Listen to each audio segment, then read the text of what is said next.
Hello everyone. मैं आशा करता हूँ कि आप सभी ठीक होंगे। आपका मेरे चैनल कपिल वीडियो जोन में आपका स्वागत है। सॉरी, वीडियो थोड़ी लेट अपलोड हो पाई है क्योंकि मैं आप लोगों के लिए नोट्स मैनेज कर रहा था। और जैसा कि मैंने बोला था, आपके लिए मैं क्वेश्चन पेपर सीरीज लेकर आऊँगा बाल विकास की। वैसे ही मैं बाल विकास की, ईवीएस की, मैथ की और एसएसटी की और आपकी हिंदी इंग्लिश की भी लेकर आऊँगा। और आज हम इस टॉपिक में बात करेंगे इस वीडियो में कि बाल विकास के 30 क्वेश्चन जो क्वेश्चन पेपर है आपके 2016 के, 15 के और 17 के, और साथ ही जो अभी सीबीटी पेपर हुए आपके सीटेट के, उनकी भी मैं लेकर आऊँगा विद सॉल्यूशन के साथ। ठीक है, मैंने अपने चैनल पर 11 वीडियोस आपको प्रोवाइड करवा चुकी है, मतलब आपकी बाल विकास की मैंने 11 टॉपिक क्लियर करवा दिए। ठीक है, और आज हम इसमें बात करेंगे आपके सॉरी, आज इसमें बात करेंगे हम सीडीपी के बाल विकास के 30 क्वेश्चन के दो, जो 18 सितंबर 2016 को क्वेश्चन पेपर है। इसको मैंने विद आंसर आपके लिए प्रोवाइड कराने की कोशिश करी है, आपको इससे बहुत हेल्प मिलेगी। और साथ ही साथ मैं आपकी टॉपिक लेकर आता रहूँगा बाकी क्लासेस की। और आपका रिवीजन के लिए क्वेश्चन पेपर सीरीज जरूरी है, इसलिए पहला स्टार्ट करते हैं क्वेश्चन। ठीक है, और साथ ही आप टेलीग्राम पे मेरे साथ जुड़ सकते हो और वहाँ से सारी पीडीएफ नोट्स ले सकते हो सी टेट के। ओके, और कमेंट बॉक्स में बताना कि वो टॉपिक जो भी मैंने आपको प्रोवाइड कराया वो आपके लिए कितने हेल्पफुल रहे। ओके, सबसे पहला क्वेश्चन देखते हैं। सबसे पहला क्वेश्चन है, लीवाइगोस के समाज संरचना सिद्धांत में दृढ़ विश्वास रखने वाले शिक्षक के नाते आप अपने बच्चों के आकलन के लिए निम्नलिखित में से किस विधि का को वरीयता देंगे, मतलब मान्यता किसको सबसे ज्यादा मान्यता देंगे अगर हम किसी बच्चे को सामाजिक संरचना सिद्धांत में दृढ़ विश्वास रखना चाहते हैं। तो इसका आंसर सभी को पता होना चाहिए क्योंकि मैंने आपके वाइगोस वाली थ्योरी में बता रखा है, सहयोग सहयोगी प्रोजेक्ट। ठीक है, क्यों? क्योंकि इसमें बता रखा है वाइगोस अपने सामाजिक संरचना सिद्धांत के लिए जाने जाते हैं। इस सिद्धांत के अनुसार सामाजिक अंतर क्रिया ही बालक की सोच व्यवहार में निरंतर बदलाव लाता है। उनके अनुसार किसी बालक का संरचनात्मक विकास उनके अनेक व्यक्तियों के अंतर संबंध पर निर्भर करता है। अतः इस सिद्धांत में विश्वास रखने के नाते सहयोगी प्रोजेक्ट के माध्यम से बच्चे का आकलन किया जाता है। कहने का मतलब यह है कि वो बताते हैं कि अगर जब बच्चा समाज और संस्कृति के संरचना के संबंध में आएगा तभी वो क्या करेगा, भाषा का उसमें विकास होगा। तो साथ ही वो बता रहे हैं जब तक वो सॉरी जब तक वो अन्य व्यक्तियों के संबंध अंतर संबंध में निर्भर नहीं करता ना, तब तक वो बच्चा सीख नहीं सकता। तो मान के विधि गलत है, तथ्यों पर आधारित ये तो पूरा ही गलत है, और वस्तुपरक बहुमूल्य प्रश्न ये भी गलत है। Okay, next question. अपनी कक्षा की व्यक्तिगत भिन्नताओं से निपटने के लिए शिक्षक को चाहिए कि शिक्षण और आकलन के समान और मानक तरीके हो। ये नहीं हो सकता। बच्चों को उनके अंकों के आधार पर अलग कर उनको नकारा जाए। जब भी किसी क्वेश्चन में नकारा जाए आएगा वो हमेशा गलत होगा। और निष्क्रिय मतलब पैसिव एक्टिव और पैसिव होते हैं ना, सक्रिय और निष्क्रिय। जब ये निष्क्रिय होगा वो गलत आंसर होगा, और नकारा जाए ये भी गलत होगा। बच्चों से बातचीत करें और उनके दृष्टिकोण को महत्व दे। ठीक है, ये बिल्कुल करेक्ट आंसर होगा क्योंकि जब भी किसी बच्चे को महत्व दिया जाएगा या उसे स्वतंत्रता दी जाएगी, उसकी जो उसकी इच्छा है, उसकी रुचि में प्रयोग किए जाने वाले वर्ड है ना, वो राइट आंसर होते हैं या पॉजिटिव वे में लिए जाते हैं। ठीक है, विद्यार्थियों के लिए कठोर नियमों को लागू करना ये भी गलत है। इसका राइट आंसर होगा हमारा सी। देखते हैं, अपनी कक्षा की व्यक्तिगत भिन्नता से निपटने के लिए शिक्षक को चाहिए कि बच्चों से बातचीत करे और उनके दृष्टिकोण को महत्व देते हुए शिक्षण प्रक्रियाओं को आगे बढ़ाए जिससे सभी छात्र लाभान्वित हो सकें। ठीक है, कहने का मतलब यह है कि जब भी कोई बच्चे की महत्व दिया जाएगा ना उसे, या उसकी रुचि में या उसके संरचनात्मक कार्य में, जो भी बच्चा खुद करके सीखेगा वो सारी चीजें हमारी पॉजिटिव वे में आएगी, चाहे कोई भी उसका क्वेश्चन हो। ओके, ये थोड़ी ट्रिक्स है। ओके, आकलन उद्देश्यपूर्ण होता है यदि इससे विद्यार्थियों भय और तनाव का संचार हो। ये गलत है। क्यों गलत है? क्योंकि जब भी किसी चीज से भय होगा वो हमेशा हमारा रॉन्ग आंसर में आता है। ठीक है, इससे विद्यार्थियों शिक्षक को प्रतिपुष्ट फीडबैक प्राप्त हो। बिल्कुल सही बात है। आकलन से यही होता है। आकलन से क्या होता है कि जब भी आकलन ये होता है कि अगर कोई टीचर किसी स्टूडेंट को पढ़ा रहा है तो वो कितना पढ़ पा रहा है वो फीडबैक के द्वारा ही पता चलेगा। ओके, यह केवल एक बार वर्ष में अंतर होता है, गलत है। विद्यार्थियों की उपलब्धियों में अंतर करने के लिए तुलनात्मक मूल्यांकन किया जाता है, गलत है। आकलन उद्देश्यपूर्ण होता है यदि आकलन द्वारा बालक की त्रुटि मतलब कमियों का ज्ञान होता रहे जिससे वह अपने कमियों को दूर कर सके और शिक्षण को प्रति पुष्टि प्राप्त हो। ठीक है, ओके, इसका राइट आंसर इसका बी है। ओके, अब आते हैं हम, ये मैंने इसमें टॉपिक लिए हैं, ये सारे टॉपिक मैंने आपको 11 वीडियोस जो है 11 वीडियो मैंने 11 टॉपिक कंप्लीट करवा दिया आपके बाल विकास के। ठीक है, टॉपिक थोड़े धीरे धीरे चल रहे हैं क्योंकि हम पॉइंट टू पॉइंट बात कर रहे हैं। सीटेट क्लियर करना है इस बार, बस यही हमारा मुद्दा है आप सबका। ओके, चौथा क्वेश्चन, एनसीएफ 2005 के अनुसार शिक्षक की भूमिका है, ये सभी को पता है, सुविधादाता। ओके, राष्ट्रीय पाठ्यक्रम की रूपरेखा के अनुसार शिक्षक की भूमिका सुविधादाता के रूप में होनी चाहिए। वह बालक के कमियों को दूर तथा मैत्रीपूर्ण संबंध बनाता है। एनसीएफ यही कहता है कि जो भी सारे टॉपिक्स हम पढ़ाएं बच्चों के रुचिपूर्ण हो और हम एक तरीके से सुविधादाता हो उनके। ओके, नेक्स्ट क्वेश्चन, अनुसंधान सुझाता है कि एक विविध कक्षा में अपने विद्यार्थियों से शिक्षिका की उपेक्षित विद्यार्थियों के अधिगम पर महत्वपूर्ण प्रभाव छोड़ती है। राइट आंसर, ठीक है, सही बात है, क्योंकि एक जो विविध कक्षा होती है उसमें जो शिक्षिका होती है विद्यार्थियों की अपेक्षा अधिगम क्या होती है, एक विशेष प्रभाव छोड़ती है, क्योंकि टीचर और स्टूडेंट के बीच का जो संबंध है ना वो एक प्रभाव छोड़ता है। जैसे अगर मैं आपको कुछ पढ़ा रहा हूँ तो आपके ऊपर का क्या इफेक्ट पड़ रहा है, वो प्रभाव पड़ रहा है उसका। ठीक है, इसका राइट आंसर है ए। विविध कक्षा में अपने विद्यार्थियों से शिक्षिका की उपेक्षित विद्यार्थियों के अधिगम पर प्रभाव डालती है क्योंकि कक्षा में किया गया कार्य मार्गदर्शन को कार्य कराता है। ओके, क्लियर, पर कोई प्रभाव नहीं डालता, ये गलत है। के साथ संबंधित नहीं माना जाना चाहिए, ये भी गलत है। और का एक मात्र निर्धारित होता है, ये भी गलत है। ओके, छठा क्वेश्चन, विशेष आवश्यकता वाले बच्चों को शामिल करना एक काल्पनिक लक्षण है, ये तो गलत है। ओके, जिसमें अक्षमता ना हो उन बच्चों के लिए हानिकारक है, ये भी गलत है। विद्यालयों पर भार बढ़ेगा, कहने का मतलब है अगर हम किसी भी विशेष आवश्यकता वाले डिसेबिलिटी वाले बच्चों को करें तो ये काल्पनिक लक्ष्य, ये तो गलत ही होगा। ठीक है, जिसमें अक्षमता ना हो उन बच्चों के लिए हानिकारक है, ये भी गलत है।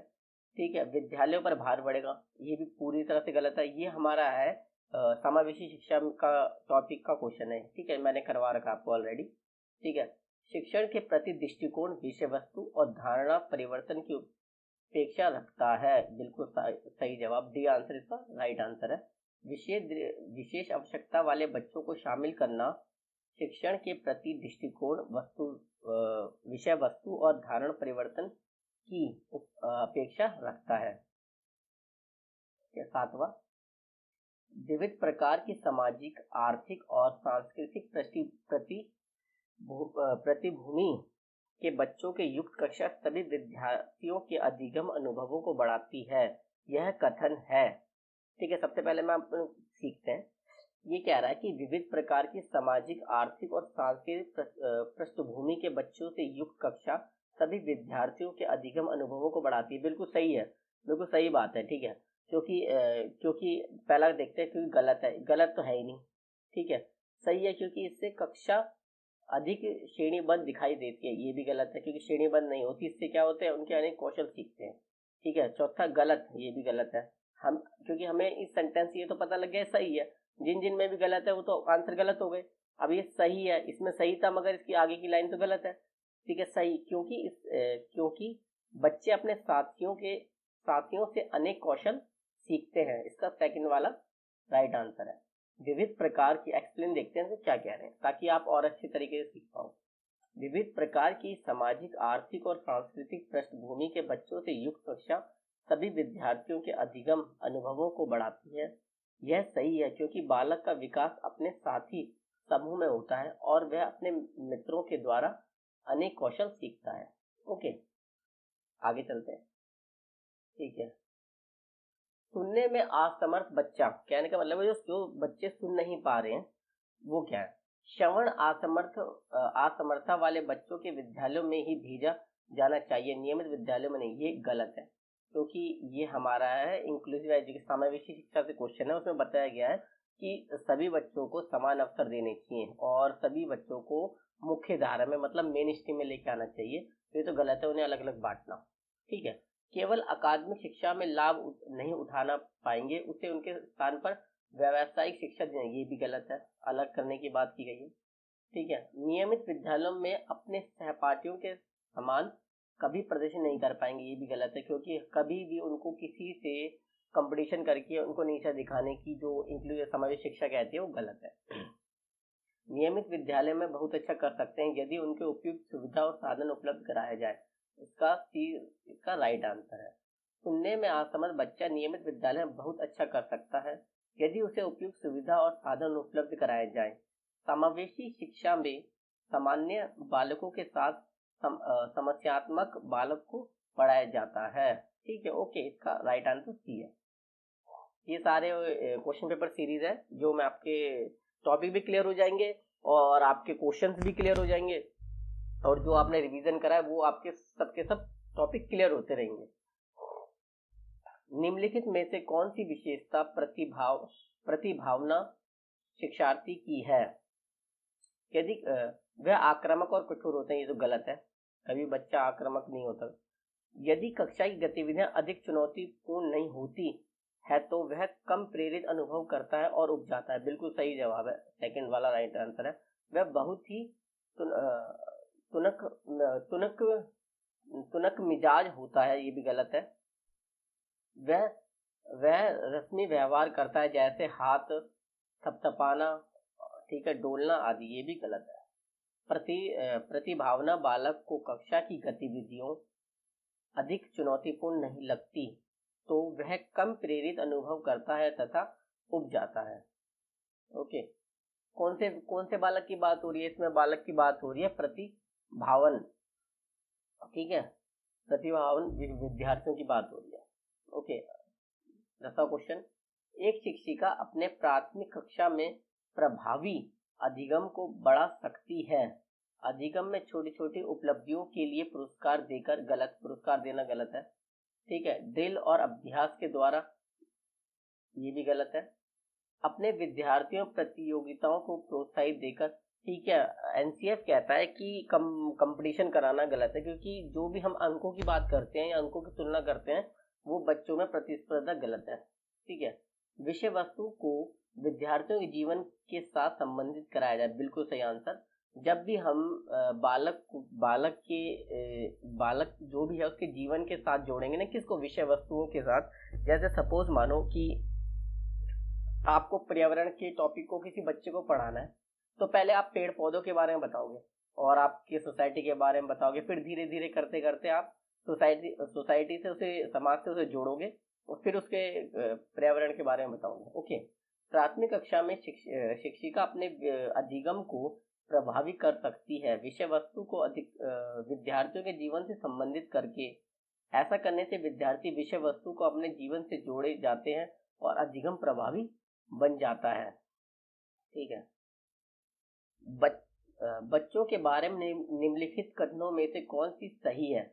बच्चे जानकारी के निष्क्रिय प्राप्त करता है। निष्क्रिय मतलब होता है पैसिव, जहां भी पैसिव आ जाएगा वो हमारा गलत आंसर हो जाएगा। सबसे बड़ी बात, मैं आपको छोटे छोटे पॉइंट से आप इस समझ जाओगे। बच्चे समस्या समाधान करता है, ये बिल्कुल सही। ठीक है, बच्चे वैज्ञानिक शोध करता है, ये जीन पियाजे ने कहा है। बच्चे पर्यावरण की सक्रिय अन्वेषक, जहां भी सक्रिय आ जाएगा ना, पैसिव एक्टिव, सॉरी, ये हो गया पैसिव आपका, ये हो गया पैसिव और ये हो गया आपका एक्टिव। जहां भी एक्टिव आ जाएगा वो आपका राइट आंसर हो जाएगा। तो इसका आंसर हो गया 2, 3, 4, 2, 3, 4, ये हो गया उसका बी राइट आंसर। देखते हैं ये, ठीक है, सही। ठीक है, बच्चे समस्या समाधान करता है, सही है। बच्चे वैज्ञानिक शोध करता है। बच्चे पर्यावरण के लिए सक्रिय अन्वेषक है। ठीक है, विद्यार्थियों में संप्रत्यात्मक विकास को प्रोत्साहन देने के लिए निम्नलिखित में से कौन सी विधि सबसे प्रभावी है? ठीक है, पुराने प्रत्ययों से किसी संदर्भ के बिना नए प्रत्ययों को अपने आप में समझा जाना चाहिए गलत, क्योंकि ये जो होते हैं संप्रत्यात्मक विकास जो होता है ये होता है उदाहरण देना। ठीक है, कहने का मतलब ये है कि जब बच्चे को बहुत से उदाहरण देकर समझाया जाता है। ठीक है, पहले आपको क्लियर कर दूं बात, किसी बच्चे को नहीं पता संप्रत्यात्मक विकास क्या होता है। जब हम किसी बच्चे को उदाहरण दे के समझाते हैं, ठीक है, तर्क शक्ति बनाते हैं उसको, तब वो संप्रत्यात्मक विकास को प्रोत्साहन देना होता है। ठीक है, याद करने के लिए कहकर विद्यार्थियों गलत विचारों को सही विचार में बदलना। जब भी याद करने की बात आएगी हमारा नेगेटिव है, ठीक है, वो गलत आंसर होगा। जब भी हमारे याद करने की रूट मेथड की बात आएगी तो वो गलत आंसर होगा। विद्यार्थियों को बहुत से उदाहरण देना और उन्हें तर्क शक्ति का उपयोग करने के लिए प्रोत्साहन करना। ठीक है, ये सी इसका राइट आंसर है क्योंकि उदाहरण की बात हो रही है। चौथा देखते हैं, जब तक विद्यार्थियों में वंचित संप्रत्यात्मक परिवर्तन न हो जाए तब तक उन्हें दंड का उपयोग करना। जहां भी दंड आ जाएगा वो हमारा रॉन्ग आंसर हो जाएगा। ठीक है, तो छोटी छोटी ट्रिक्स होती है, जरूरी नहीं है आपको इसका मतलब पता हो, मगर आपको ये पता रहेगा कि याद करना जो भी है वो गलत होता है। ठीक है, दंड देना गलत होता है। ठीक है, नए प्रत्ययों को अपने समझ में जाना चाहिए, ये भी गलत है। ठीक है, ये छोटी छोटी ट्रिक्स होती है, आपको क्वेश्चन पेपर सॉल्व करके ही आएगी, आपको टॉपिक क्लियर करके नहीं आ सकती हैं ये चीजें। ठीक है, संप्रत्यात्मक विकास को प्रोत्साहन देने के लिए विद्यार्थियों को बहुत से उदाहरण देना और उन्हें तर्क शक्ति का उपयोग करने के लिए प्रोत्साहन करना चाहिए। आगे चलते हैं, प्राथमिक विद्यालयों के बच्चे उस वातावरण में सबसे प्रभावी ढंग से सीखेंगे जहां उनकी संवेदनात्मक आवश्यकताओं की पूर्ति होती है और वे अनुभव करते हैं कि वे महत्वपूर्ण है। बिल्कुल सही जवाब है, ये राइट आंसर है, बिल्कुल ये राइट आंसर है, सही बात है। देखते हैं दूसरा, देखते हैं, जहां शिक्षक गलत हो गया, एक अधिकारवादी तो गलत हो गया। ठीक है, एक अधिकारवादी गलत है। जहां मूल रूप से पढ़ने लिखने और गणित की संज्ञानात्मक कुशलताओं पर ही ध्यान केंद्रित होता है वहां बल दिया जाता है, ये भी गलत है। एक चीज पे बल नहीं देना, तो सभी चीज पे समान बल देना है। जहाँ शिक्षक सारे अधिगम में आगे होते हैं और विद्यार्थियों से निष्क्रिय आ गया, तो ये गलत हो गया। ठीक है, ये इसका राइट आंसर है। ठीक है, वे अनुभव करते हैं कि वे महत्वपूर्ण है, इसी ही बल केंद्रित शिक्षा कहते हैं। ठीक है, इसे ही बाल केंद्रित शिक्षा कहते हैं, जहाँ बालक की सबसे महत्वपूर्ण समझा जाता है। ये हमारा प्रभावशाली शिक्षा या प्रभावी शिक्षा जो है वो टॉपिक मैं आपको करवाऊंगा। ठीक है, आगे चलते हैं। एक बच्चा खिड़की के सामने से एक कौवे को उड़ता हुआ देखता है और कहता है कि एक पक्षी। इससे बच्चे के विचार के बारे में क्या पता लगता है? पहला, बच्चे की स्मृति पहले से भंडारित होती है, गलत है, क्योंकि ऐसा हो नहीं सकता, क्योंकि इन चीजों के लिए कोई भंडार की जरूरत नहीं होती। उसकी स्मृति की वो कौवा देखा, पक्षी देखा, गलत है।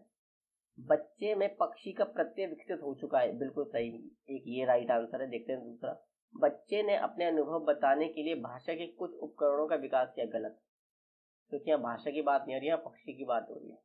ठीक है, यहाँ शब्द बोलने की बात नहीं हो रही, तो केवल बी। इस बच्चे की वजह पक्षी के प्रत्यय का विकास हो चुका है, सही बात है, पक्षी के प्रत्यय का विकास हो चुका है। आगे चलते हैं, कोई शिक्षिका अपने विद्यार्थियों को क्या कहे कि उन्हें भीतरी प्रेरणा के साथ कार्य करने के लिए प्रोत्साहित कर सके। चलो इसे उसके करने से पहले समाप्त कर लो, गलत, ऐसा इससे प्रेरणा नहीं मिलेगी। इससे क्या हो रहा है, इससे एक तरह का कंपटीशन बढ़ रहा है। तुम उसके जैसा क्यों नहीं हो सकते, देखो उसने इसे एकदम ठीक कर दिया, यहाँ पर प्रतिस्पर्धा बढ़ाई जा रही है, गलत। ओके, काम जल्दी पूरा करो तो तुम्हें एक ट्रॉफी मिलेगी, ठीक है, ये भी गलत है। जब भी किसी प्रकार के पुरस्कार की बात होगी वो गलत होगा। इसे करने की कोशिश करो, तुम सीख जाओगे। यहाँ पर बच्चा खुद करने की बात कर रहे हैं और वो उसे सीखेगा भी, तो इसका डी इसका राइट आंसर है। ओके, समझ गए ना किस तरीके से क्वेश्चन सॉल्व किए जाते हैं। ओके, जैसे कि इससे विद्यार्थियों की भीतरी प्रेरणा मिलेगी और वह कार्य करने के लिए प्रोत्साहित होगा, उसे खुद सीख रहा है वो।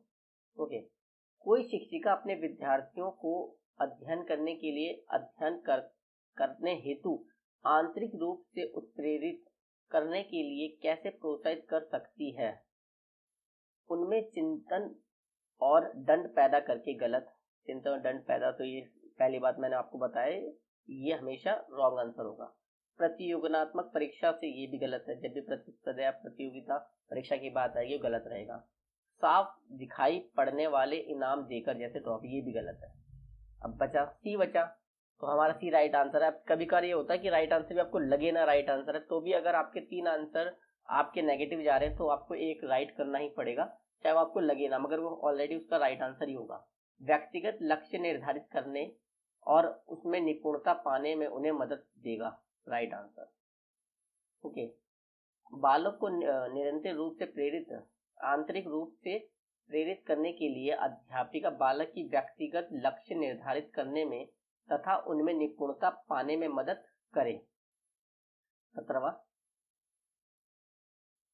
किसी प्रारंभिक कक्षा में प्रभावशाली शिक्षक का उद्देश्य विद्यार्थियों को उत्प्रेरित करना होगा। ठीक है, रटकर याद रखने वाला जो भी सेंटेंस होगा या होगा वो हमारा रॉन्ग आंसर होगा। दंडनात्मक, ये भी गलत होगा। ऐसे काम करने के लिए जिससे परीक्षा के अंत में वे अच्छे अंक प्राप्त करने वाले चीज भी हमेशा गलत होगी, तो इसका होगा राइट आंसर। सीखने के लिए उसमें वे जिज्ञासु बने और सीखने के लिए ही सीखना पसंद करें। ओके, आप समझ गए ना मैंने किस तरीके से सॉल्व कर रहा हूँ मैं क्वेश्चन। आपको भी ये बस ट्रिक्स होती है, एक तरीके से सूझबूझ मान लो कि आपको याद रखने कौन कौन से वर्ड आपके हमेशा रॉन्ग होते हैं। ठीक है, आपका टाइम भी बहुत कम लगेगा और आपके सॉल्व भी हो जाएंगे। आप किसी टॉपिक को पढ़ सकते हो मगर उसको सॉल्व क्वेश्चन पेपर की हेल्प के द्वारा ही सॉल्व कर पाओगे। ये टॉपिक आपका प्रभावशाली शिक्षा में से आया, मगर उसमें ये इस तरीके से नहीं पढ़ा रखा, मगर आपको खुद को पता होना चाहिए कि रटन प्रणाली, दंड प्रणाली और अंक की बात होती है वो नेगेटिव होते हैं। ठीक है, जबकि बच्चा खुद करके जिज्ञासु बनेगा तो वो राइट आंसर होता है। ओके, आगे बढ़ते हैं। निम्नलिखित में से कौन सा उदाहरण प्रभावशाली विद्यालय की प्रथा का है? ठीक है, निरंतर तुलनात्मक मूल्यांकन तुलनात्मक हो रहा है, ये गलत है। ठीक है, यहाँ पे दंड की बात आ गई, ये भी हमारा गलत हो गया। प्रतियोगात्मक कक्षा, ये भी गलत हो गया क्योंकि यहाँ पे कंपटीशन की बात हो गई। व्यक्ति सापेक्ष अधिगम, इसका सी राइट आंसर है। व्यक्ति सापेक्ष अधिगम प्रभावशाली विद्यालय की प्रथा है, यह एक अनुकरणीय शिक्षा है। ओके, किसी को कोई डाउट है तो पूछ सकता है। अगर आपको वीडियो अच्छी लगती है तो लाइक करना, ठीक है, और अपने दोस्तों को शेयर करना जो सीटेट की तैयारी कर रहे हैं या क्वेश्चन पेपर सीरीज सॉल्व करना चाहते हैं, उन्हें शेयर करना। और कमेंट बॉक्स में बताना कि जो मैंने आपको पुराने टॉपिक्स कराए हैं वो कैसे हैं और ये वीडियो आपको कैसी लग रही है। ठीक है, आपका एक लाइक मुझे थोड़ा सपोर्ट देता है और हम एक फैमिली बने, कपिल वीडियो जोन एक पूरी फैमिली बने यूट्यूब पे, जो आपको फ्री में पूरा सीटेट और यूपीटेट की तैयारी करवाएं, अगर आप सबका सपोर्ट मिले तो। चलो आगे करते हैं। ये हमारा विकास और डेवलपमेंट और विकास में से, ठीक है, टॉपिक में से ग्रोथ और विकास और समृद्धि में से, सॉरी, विकास एक स्थिर पदमुखीय दिशा सिद्धांत व्याख्या करती है कि विकास इस प्रकार आगे बढ़े। सबको बताइए क्या है। ठीक है, इस सामान्य से विशिष्ट की ओर कार्य करना गलत। ठीक है, भिन्न से एकत्रित कार्यों की ओर, ये भी गलत। ठीक है, सिर से पैर की ओर बढ़ना, बिल्कुल सही। ठीक है, क्या सिर पदोन्मुखी को कहते हैं, सिर से पैर की ओर बढ़ना। ग्रामीण से शहर की क्षेत्र की ओर, गलत। ओके, इसको कहते हैं हम मस्कदोमुखी भी कहते हैं इसे। ओके, में शारीरिक विकास सिर से पैर की दिशा में होता है। प्रयोगात्मक अध्ययनों के आधार पर यह दिखाया गया है कि प्रसूति काल तथा जन्म के बाद के समय में, ठीक है, बच्चों का शारीरिक विकास तथा मानसिक विकास 2 प्रकार से नियमों से निर्धारित होता है। ठीक है, मस्कदोमुखी नियमित तथा निकट दूर नियम। निकट दूर नियम कहते हैं कि केंद्र से किनारों की ओर, मतलब पहले हमारी रीढ़ की हड्डी बढ़ेगी और फिर हमारा शरीर बढ़ेगा। और स्कंदमुखी कहते हैं, क्या कहते हैं, पहले हमारा सिर बनेगा फिर हमारा पैर बनेगा। ओके, ये भी टॉपिक मैंने आपको करा रखा है समृद्धि विकास टॉपिक में, विकास के सिद्धांत के अंदर। भाषा विकास के लिए सबसे संवेदनशील समय निम्नलिखित में से कौन सा है? ये आपको सबको पता होना चाहिए। देखिए, देखो, जन्म पूर्व का समय, ये तो गलत हो गया, जन्म मतलब प्रसूति गलत है। मध्य बचपन का समय, ये भी गलत है। ठीक है, व्यास की हो गया तो वो भाषा क्या सीखेगा, ऑलरेडी सीख चुका है। प्रारंभिक बचपन का समय। ओके, जिन पियाजे के अनुसार भाषा विकास के लिए सबसे संवेदनशील समय प्रारंभिक बचपन का समय है। आगे,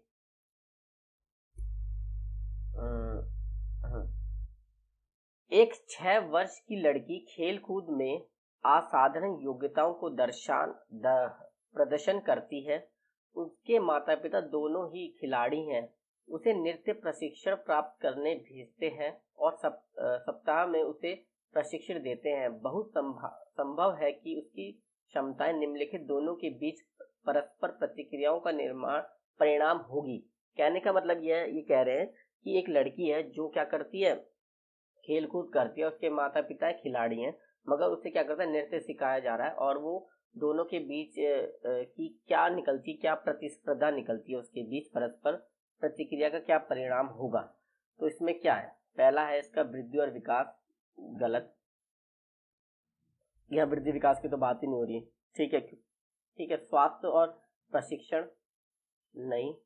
ठीक है, इसका राइट आंसर होगा आनुवंशिकता और पर्यावरण। ठीक है, आनुवंशिकता और पौष्टिकता गलत है। ठीक है, आनुवंशिकता और पर्यावरण इसलिए क्योंकि वो दोनों चीज एक साथ चलती है। हेरिडिटी और इन्वायरमेंट मैंने टॉपिक आपको करवा दिया है, वहां से आप देख सकते हो उसको जाके। आगे चलते हैं। निम्नलिखित में से कौन सा समाजीकरण के गौण वाहक हो सकते हैं? परिवार और पास पड़ोस, आस पड़ोस होगा, पास पड़ोस। ठीक है, नहीं। विद्यालय और निकट परिवार के सदस्य, नहीं। परिवार और रिश्तेदार, नहीं। विद्यालय और पड़ोसी, ठीक है। ली वायगॉस के अनुसार संज्ञानात्मक विकास का मूल कारण है संतुलन, सामाजिक अंतःक्रिया, मानसिक प्ररूपीय सीमा का उपयोग, ये नहीं हो सकता। उद्दीपन, अनूख्य युगम, ये भी नहीं हो सकता। संतुलन भी नहीं हो सकता। सामाजिक अनुक्रिया, देखते हैं राइट आंसर क्या है इसका। ठीक है, बी। ली वायगॉस के अनुसार संज्ञानात्मक विकास का मूल कारण सामाजिक अन्योक्रिया है। ली वायगॉस ने बच्चों के संज्ञानात्मक विकास में सामाजिक कारकों एवं भाषा को महत्वपूर्ण बतलाया है। ठीक है, आगे चलते हैं।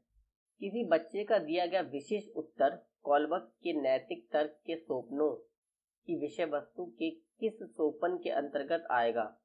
देखते हैं आप, इसके अंदर आएगा। वो सेंटेंस ये है, इसको पढ़ के पता लगाना है। यदि आप ईमानदार हैं तो आपके माता पिता आप पर गर्व करेंगे, इसलिए आपको ईमानदार रहना चाहिए। दंड, आज्ञाकारी, अनुमुखी, ये गलत है। अच्छी लड़की, गुड बॉय वाला, ये भी गलत है। कानून और लॉ एंड ओबीडेंट वाला, ये भी गलत है। सामाजिक संकुचन, अनुकूलन, ठीक है, ये टॉपिक भी मैं आपको करवा दूंगा, शायद मैंने करवा दिया है। ठीक है, 11 वीडियोस में है। ठीक है, बी इसका राइट आंसर है। यदि आप ईमानदार हैं तो आपके माता पिता आप पर गर्व करेंगे, इसलिए आपको ईमानदार रहना चाहिए। यह कथन सामाजिक संकुचन अनुकूलन के तहत आता है। इस सोपान के अंतर्गत उचित कार्यों को आलोचनात्मक ढंग से परखकर समस्त समुदायों के द्वारा स्वीकृत किए गए सामान्य व्यक्तिगत अधिकारों व मानदंडों के रूप में परिभाषित करने की प्रवृत्ति आ जाती है। Okay, next question. जिन पियाजे के अनुसार अधिगम के लिए निम्नलिखित में से क्या आवश्यक है? जिन पियाजे के अनुसार अधिगम के लिए निम्नलिखित में से क्या आवश्यक बताना है। ठीक है, शिक्षार्थियों के द्वारा पर्यावरण की सक्रिय खोजबीन, पैसिव आ गया, इसका ये राइट आंसर हो सकता है। अभी हमने बाकी नहीं पढ़े। वयस्कों के व्यवहार का अवलोकन, ये तो गलत है। ईश्वरीय न्याय पर विश्वास, ये भी गलत है।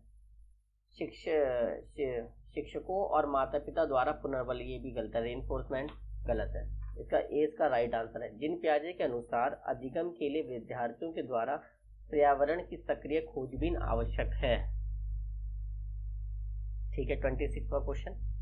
जिन पियाजे के अनुसार स्कीमा निर्माण वर्तमान योजनाओं के अनुकूल बनाते हेतु नवीन जानकारियों में संशोधन और नवीन जानकारियों के आधार पर पुरानी योजनाओं में संशोधन के परिणाम के रूप में घटित होता है। इन दोनों प्रक्रियाओं को जाना जाता है। पहली बात मैं आपको बता दूं, मैंने आपके पहली वीडियो आपकी है उसमें मैंने आपको एक टॉपिक करवाया जिन प्याजे, उसमें स्कीमा उसका आपका समायोजन करवाया, मैंने आपको अनुकूलन करवाया, मतलब एकोमोडेशन एसिमिलेशन मैंने आपको ये करवाए हैं। ठीक है, तो आपको उसका पता होना चाहिए क्या राइट आंसर है। इसका डी इसका राइट आंसर है, समावेशन और समायोजन के रूप में। ठीक है, ये टॉपिक आपको मेरी पहली वीडियो में मिल जाएगा, पूरा बहुत अच्छे से समझा रखा है मैंने, आप वहां से देख सकते हैं। ठीक है, बस आपको तीन चार क्वेश्चन और है और ये वीडियो आपके क्वेश्चन पेपर सीरीज खत्म। बाल विकास की मैं आपको बाल विकास करवाऊंगा, फिर ईवीएस, एसएसटी, मैथ, साइंस, मैं आपको सारा धीरे धीरे लेके चलूंगा। ठीक है, किसी प्रगतिशील कक्षा प्रगतिशील शिक्षा भी मेरे को आपको टॉपिक करवाना है। मैं धीरे धीरे आपके सारे टॉपिक ले करवा दूंगा। मैं चाहता हूँ आपको उतना ही पढ़ाऊं जितना पेपर में आना चाहता है या आता है। किसी प्रगतिशील कक्षा की व्यवस्था में शिक्षक एक ऐसे वातावरण को उपलब्ध कराकर अधिगम को सुगम बनाता है जो खोज और प्रोत्साहन देती है। ये हमारा राइट आंसर हो सकता है, सही बात है, खोज और प्रोत्साहन दे सकती है, राइट आंसर होता है। नियमक है, ये गलत है। समावेश को हितोत्साहित जो हमारा वर्ड है ये हमारा नेगेटिव रहता है। ठीक है, प्रोत्साहित होता है हमारा पॉजिटिव, हितोत्साहित होता है हमारा नेगेटिव। तो जब भी हितोत्साहित आ जाएगा वो हमारा रॉन्ग आंसर होगा। और नियमक भी गलत होता है। ओके, ठीक है, डी देखते हैं इसका, आवृत्तियों को बढ़ावा देना, बिल्कुल सही आंसर है। ठीक है, क्योंकि इसमें प्रभावशाली शिक्षा की प्रगतिशील शिक्षा के बारे में कक्षा के बारे में बात हो रही है, तो आवृत्तियों को बढ़ावा देने की बात हो रही है। अगर यहाँ पर बच्चे की संज्ञानात्मक की बात हो जाती तो इसका राइट आंसर ये फर्स्ट वाला हो जाता। ओके, समझ गए, जब भी मैंने इसे रोका क्योंकि कहीं अगर ये नहीं होता तो फिर ये हो जाता। ठीक है, क्योंकि ये भी पॉजिटिव है। आगे चलते हैं। हार्वर्ड गार्डनर का बहुबुद्धि सिद्धांत सुझाता है कि ये भी मैंने टॉपिक आपको क्लियर करवाया, हर बच्चे को प्रत्येक विषय 8 भिन्न तरीके से पढ़ाया जाना चाहिए ताकि सभी बुद्धियां विकसित हो। गलत। बुद्धि को केवल बुद्धि लंबित परीक्षा से ही निर्धारित किया जा सकता है। गलत। क्षमता भाग्य है और एक विविधता के भीतर नहीं बदलती, ये भी गलत है। शिक्षक को चाहिए कि विषय वस्तु और वैकल्पिक विधियों से पढ़ाने के लिए बहुबुद्धियों को एक रूपरेखा की तरह ग्रहण करे। बिल्कुल सही जवाब। कैसे? हार्वर्ड गार्डनर का बहुबुद्धि सिद्धांत यह सुझाता है कि शिक्षक को चाहिए कि विषय वस्तु का वैकल्पिक विधियों से पढ़ाने के लिए बहुबुद्धियों को एक ऐसे रूपरेखा की तरह ग्रहण करे। ठीक है, 29। कोई 5 साल की लड़की एक टी शर्ट को तय करते हुए अपने आप से बात करती है। लड़की द्वारा प्रदर्शित व्यवहार के संदर्भ में निम्नलिखित में से कौन सा कथन सही है? जिन पियाजे और लीवाइगोस इसकी व्याख्या बच्चे के विचार की अंतः केंद्रित प्रवृत्ति के रूप में करेंगे। गलत। उन्होंने ईगो सेंट्रिक बताया, मतलब कहने मतलब है अहम केंद्रवादी। ठीक है, और इसमें व्याख्या करने के लिए विचारों की अहम केंद्रित प्रवृत्ति के रूप में नहीं दिखाया गया। ठीक है, सेकंड, जिन पियाजे इसे अहम केंद्रित भाषा कहेंगे और लीवाइगोस की इसकी व्याख्या बच्चे के द्वारा निजी भाषा से अपनी क्रियाओं को नियमित करने से प्रयासों के रूप में करेंगे। ये भी आपका गलत है। जिन पियाजे इसकी व्याख्या सामाजिक अंतःक्रियाओं के रूप में करेंगे और लीवाइगोस इसकी खोजबीन मानेंगे। गलत। जिन पियाजे और लीवाइगोस की इसकी व्याख्या बच्चे के द्वारा अपनी माँ के अनुकरण के रूप में करेंगे। ठीक है, कहने का मतलब यह जो भी वो कार्य कर रही है ना, वो उसने किसी से अनुकरण किया है, नकल करी है। ठीक है, तो वो सीखी है किसी से। ठीक है, जिन पियाजे और लीवाइगोस इसकी व्याख्या बच्चे के द्वारा अपनी माँ के अनुकरण करने के रूप में करेंगे, क्योंकि लड़की में ऐसे गुणों का विकास माता के क्रियाकलापों को देखकर उत्पन्न होता है। लास्ट क्वेश्चन, ये क्वेश्चन ही बहुत आता है। लिंग है, ठीक है, ये सबको पता है, जैविक सत्ता। ठीक है, सहज गुण बच्चे टिक लगा कर आ जाते हैं, जबकि नहीं है। शारीरिक संरचना पे भी लगा कर आ जाते हैं, मगर ये भी नहीं है। सामाजिक संरचना ये भी नहीं है। लिंग एक जैविक सत्ता है, ये भी आपको आज मैंने आपके 30 क्वेश्चन और बहुत सारे छोटे छोटे टर्म्स आपके क्लियर करवा दिए मैंने, ठीक है। और ऐसे ही मैं आपकी एक और बाल विकास की और सीरीज लेकर आऊँगा, ताकि उसमें आपके बहुत सारे टॉपिक क्लियर हो जाए, ठीक है। अब आप मुझे बताना कमेंट बॉक्स में कि आपको ये वीडियो कैसी लगी और आपको मेरा काम कैसा लग रहा है, ये मुझे बताना। अब हम मिलते हैं नेक्स्ट वीडियो में नए टॉपिक के साथ, नई उमंग के साथ। Bye, take care.